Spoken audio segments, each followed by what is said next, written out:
نابینا باپ اور خدمتگار بیٹے کی کہانی۔ حضرت امیہ بن الاشکر کنعانی آنکھوں سے معذور تھے۔ ان کا ایک ہی بیٹا کلاب نامی تھا جو نابینا باپ کی بے حد خدمت کرتا تھا۔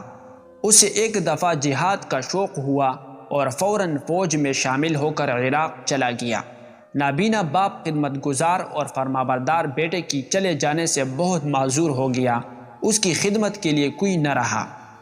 ناچار امیر المؤمنین فاروق اعظم رضی اللہ عنہ کی خدمت میں حاضر ہوا اور اپنی تکلیف اور مصیبت کا حال بیان کر کے خلیفہ وقت سے التجا کی کہ کلاب کو واپس بلوا دیجیے۔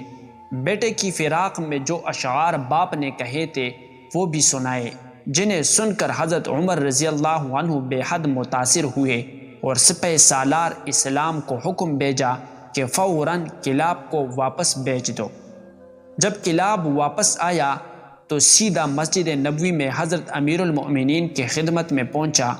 حضرت عمر رضی اللہ عنہ نے پوچھا، کلاب تم اپنے باپ کی ایسی کیا خدمت کرتے تھے کہ وہ تمہارے لیے بہت ہی بے چین اور بے قرار ہے؟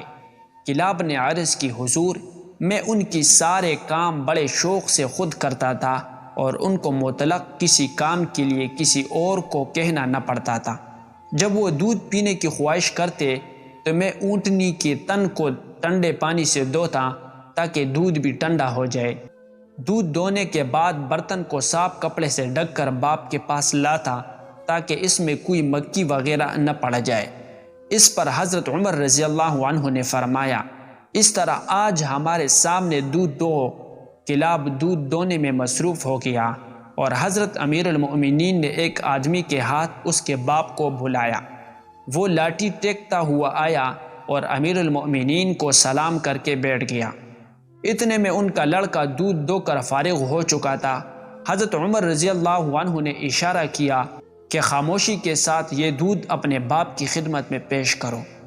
جب حکم کی تعمیل میں کلاب نے دودھ کا بھرا ہوا پیالہ نابینا باپ کے ہاتھ میں خاموشی سے تھما دیا تو حضرت عمر رضی اللہ عنہ نے فرمایا، امیہ ہم نے تمہارے لیے دودھ تیار کرایا ہے، پی لو۔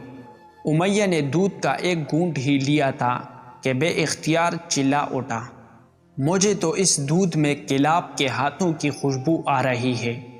حضرت عمر رضی اللہ عنہ نے اور تمام حاضرین مجلس اس نظارے کو دیکھ کر آبدیدہ ہو گئے۔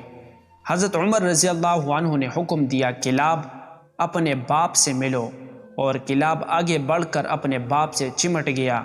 فاروق اعظم رضی اللہ عنہ نے فرمایا، کلاب تمہارا جہاد یہی ہے کہ تم اپنے باپ کی خدمت کرو، خدا تعالیٰ تمہیں جہاد کرنے سے بھی زیادہ ثواب عطا فرمائے گا۔